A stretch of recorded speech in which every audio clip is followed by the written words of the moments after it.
On a high plateau where the grass was kept in check by sheep, a small child was dragged by her hand. Her grandmother's face looked down on the child in disdain and thought how much she looked like her mother. They walked down the narrow path that headed to the edge of the plateau. Villagers did not go so close to the cliff edge. Everyone knew how the edges of the high cliff could give away unpredictably. Only those who were required to go near it did so. In the distance, the old woman could see a small hut that was far away from the village. This flyer lived away and alone. As she came upon the hut, she could see an old tattered kite that was left outside. Open! The old woman knocked hard upon the door. Silence. Open!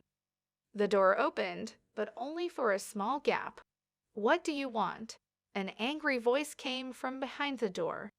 I have a student for you. I do not take students. Go away. And the door shut. Tatina watched her grandmother leave.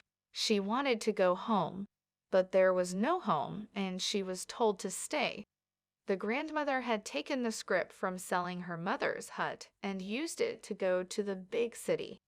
Halfway through the trip, the scrip had become short, and she now was leaving Tatina in front of the flyer's hut. As she looked, she could see the Zepp making its gray smoke, leaving in the distance. She knew that her grandmother had left her for good. She stood. After a while she sat, getting her faded white chamois dress dirty. She pulled the white ribbons from her long black hair. She cried, thinking about how much she missed her mother, wishing that she had never died. Evening came and Tatina tried to fall asleep, tired and hungry. She was cold. No one who stayed outside at night lived very long. The cold of the night had killed others and soon would kill her. Tatina waited for the cold of the night slowly to take her too. Out of the corner of her eye she saw a rolly. It was pink. All the rollies she had seen were green. That's the color they were in the daytime. If you can see them. It was soon joined by a blue one. Rollies avoided people. Someone once told Tatina that rollies are real good eating. You skin off the thick fur and boil them for a whole day, but rolly stew is delicious. The blue one left and the other one stayed, curling up next to Tatina. Rollies have no feet or hands. They move by changing their muscles, kind of like a round snake with thick fur. Tatina used the pink one to warm her hands. In a short time, the blue one returned with 10 or more other rollies. Tatina couldn't count them all. They were pink or blue, not the green that she was used to seeing. They covered her like a blanket. Tatina slept well, using her clothing bag as a pillow. In the morning, all the rollies were gone. You still here, you've been outside all night long. Tatina rubbed the sleep from her small blue eyes and nodded yes as she looked up. You have any clan that'll take you? Tatina shook her head no. Her face was red from crying most of the night. So you want to join the guild? Tatina gave no response. She looked up at the flyer, trying not to stare at the woman's cleavage more than most women have. The flyer's face was still pretty.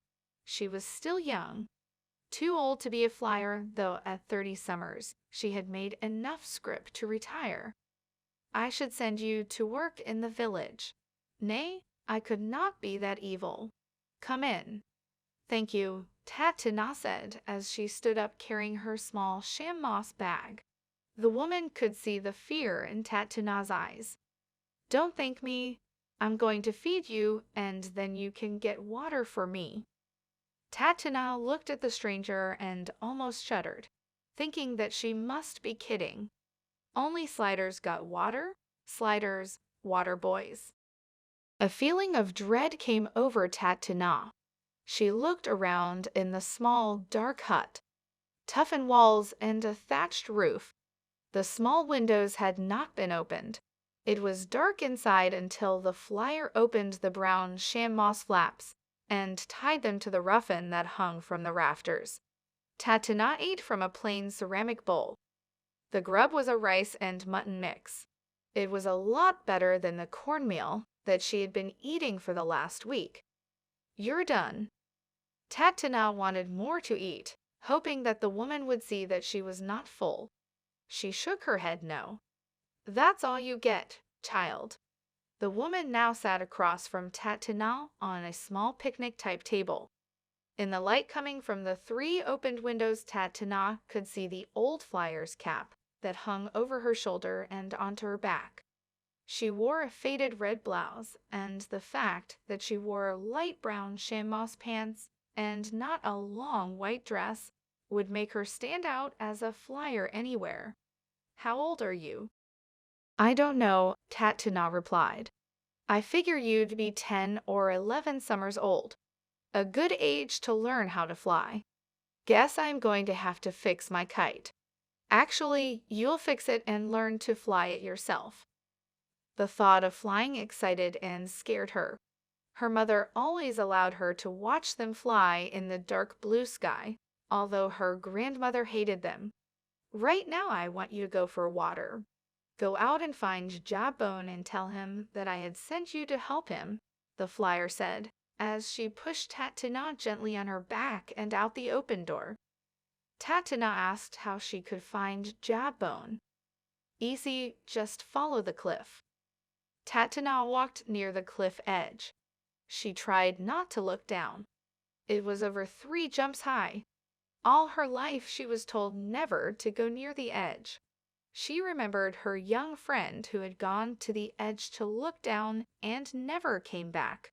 Jumps about 100 feet. The path coming from the village was well worn. There was no mistake. This was the path for sliders. A boy, maybe a summer older, came up to her. He was carrying 2 wooden buckets.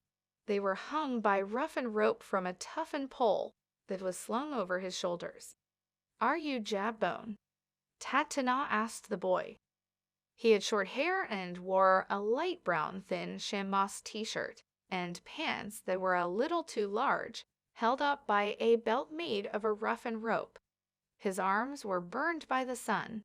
His dark blue eyes almost twinkled on his freckled face. He looked tired and abused. He had bruises on his arms and hands. Someone had been beating the boy. "Yeah. And who are you?" he asked. "Tatana. I have been sent to help you." Tatana smiled at the boy. He frowned. "By who?"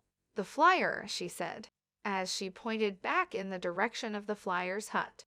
"Have you ever been down a roughened rope?" Tatana shook her head no. She wanted no part of climbing down the ladder. By its very nature, it did not look safe. 2 cords about 2 feet apart, and only a man's thumb in diameter. The rungs were even thinner. About every 10 feet or so there was a toughened bar to keep it from collapsing upon itself. "Okay, I want you to take these buckets back to the village after I have filled them." He seemed to jump over the edge with no fear of the great height. Within a few moments he came back up and tied a full bucket of water. Then he did the second. He told her to take the water to the village and come back with the empties. The buckets were way too heavy for Tatana to lift. Jawbone dumped out half the water so she could carry them.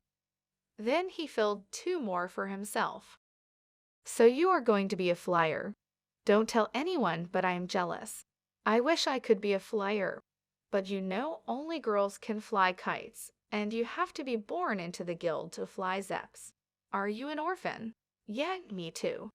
I was given to the water master last summer. He can be tough, but for the most part fair.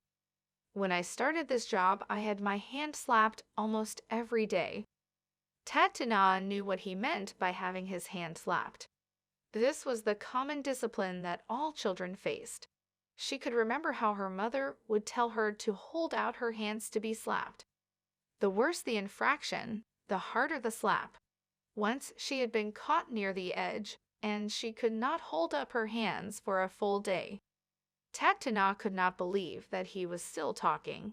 "Lights, can't this kid shut up?" Jabone liked his work. He got respect from the other children because he was the only one of them to go to the edge and over it. Tatina was thankful for the break. It was so much easier to carry back the empties. Her arms and shoulders were sore, and it was only her first trip. At the edge, Jabbone told her to come to the roughened ladder. She shook her head no. It would be a lot bigger person than that chatter-mouthed Jabbone to get me over the edge and onto that thing passing itself off as a ladder. Come on, don't be scared. No. Why do you think you're here? The flyer wants you to. Get over your fear of heights. How do you know?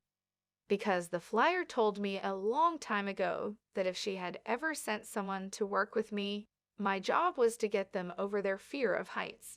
Come on, don't be scared. It is not as bad as everyone makes out. Tie the safety line around your chest like this. Every 10 rungs there are 2 safety lines. Tie the new one before you untie the last one. You can't fall, and if you do, it is only 10 rungs. Have you ever fallen? No, even my master, Garul, ties himself to the safety lines. Only fools like Nomad climb without them. He tied himself off, then her, and with some more words of encouragement, he got her to the edge, and slowly he had her follow him down the roughened ladder. Tears started pour from Tatina's eyes. She wished she was doing any other job that a child would be given. Sheep tender, candle maker, cobbler apprentice, or even the dreaded sand closet. To watch sheep all day, or to burn one's fingers on hot wax, or to smash one's fingers with a hammer had to be better than this. After 10 rungs, they changed safety lines. He used the one on the right, and she used the one on the left. He showed her a special knot, called a flyer's knot. It was tight and strong, but with one pull, it would come undone. About halfway down, the wind blew hard, causing the ladder to sway and scaring Tatina once more. I don't like this, Tatina cried. Yeah, me too. But you get used to it. Trust me. I have gotten some real rides on windy days. That was nothing. They finally reached the water spigot. It was a toughened pipe shoved into the soft sand of the cliff face. Clear water poured out of the one pipe. Jabbone had her fill as he carried 2 buckets up at a time. Then she climbed up by herself, following Jabbone to the top. Never in her whole life was she happier. She had a tingle of pride as she looked over the edge and beyond. In the distance, she could see the flash of a long white light that shot from the ground to the sky. The gods must be proud of me. She helped Jabbone for the whole morning. At noon, his master came to the edge and gave Jabbone lunch. He had no grub for her. Jabbone told his master that she was sent by the flyer to help them. She doesn't want to feed her lunch, is more likely. Tatina thought it odd that a man with a round belly would worry about grub. His unkempt hair and tattered old clothes made her wonder if the plate was clean. Jabbone shared his lunch with her. The afternoon seemed long, and Jabbone was always talking, mostly about himself and the mischief that he had gotten into. Each story ended with his hands getting slapped. Jabbone and Tatina placed 2 water buckets in front of each hut. Then they went on to the next hut and filled 2 more. After all the huts had water, they poured 20 more into the cistern. The children of the village gawked at Tatina as she helped Jabbone. They wanted to know who she was, but did not stop their own daily chores to ask. At the end of the day, Tatina went back to the flyer's hut carrying the last 2 buckets of water. How was your day? The flyer greeted her. Never mind. Are you as tired as you look? Yes. It is yes, sister, from now on.